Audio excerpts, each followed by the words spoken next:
வாழ்க வையகம், வாழ்க வளமுடன். வாழ்க்கை மலர்கள். நால்வோர் நற்சிந்தனை. ஜூன் 22. தலைப்பு: கடமையில் விழிப்புணர்வு.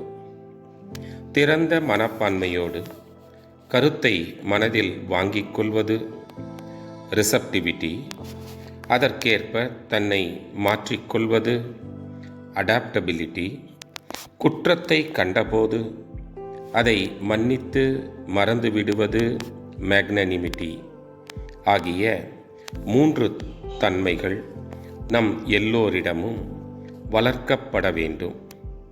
இதோடு தீமையை நீக்கி நன்மையே செய்தல், அதாவது கிரியேட்டிவிட்டி என்ற தன்மையும் வேண்டும்.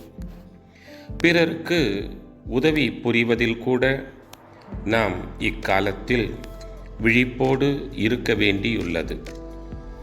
உதவி தேவைப்படுபவர்கள்தான், அதற்கு தகுதி உடையவர்கள்தான் நம்மை நாடி வருகிறார்கள் என்று நினைப்பதற்கில்லை.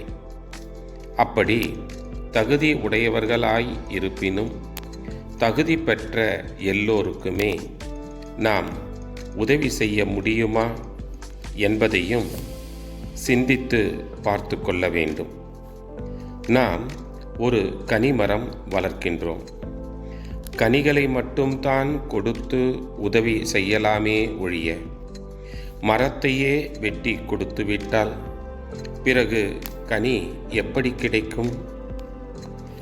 பொருள் பறிக்கவே சிலர் பற்பல வேடங்களில் நம்மை நாடி வரும் இக்காலத்தில் பிறருக்கு உதவி செய்வதில் மிகவும் ஜாக்கிரதையாக இருக்க வேண்டியுள்ளது.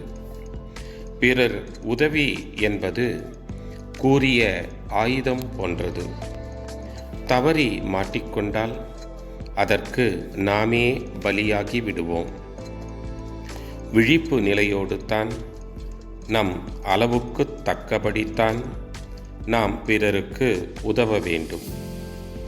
நீதிபதி முன் நிறுத்தப்படும் குற்றவாளியை எப்படி அந்த நீதிபதி அவன் குற்றமற்றவனாகவும் இருக்கக்கூடும் என்று விசாரணையை துவக்குகிறாரோ, அதே போல நம்மிடம் உதவி நாடுபவரை இவன் ஏன் ஏமாற்றுக்காரனாய் இருக்கக்கூடாது என்று ஒரு கேள்வி எழுப்பிக்கொண்டு பிறகு நல்லவன்தான் என்று சோதித்து அறிந்த பிறகே அளவோடு உதவி அளிக்க வேண்டும். உலக கடமையில் ஈடுபட்டுள்ள நமக்கு பல பொறுப்புகள் உண்டு. எவ்வளவு விழிப்புடன் நம் கடமைகளை செய்கிறோமோ அந்த அளவுக்குத்தான் நாம் வாழ்வில் இனிமை காண முடியும். அருட்தந்தை. வாழ்க வளமுடன். தொடரும்.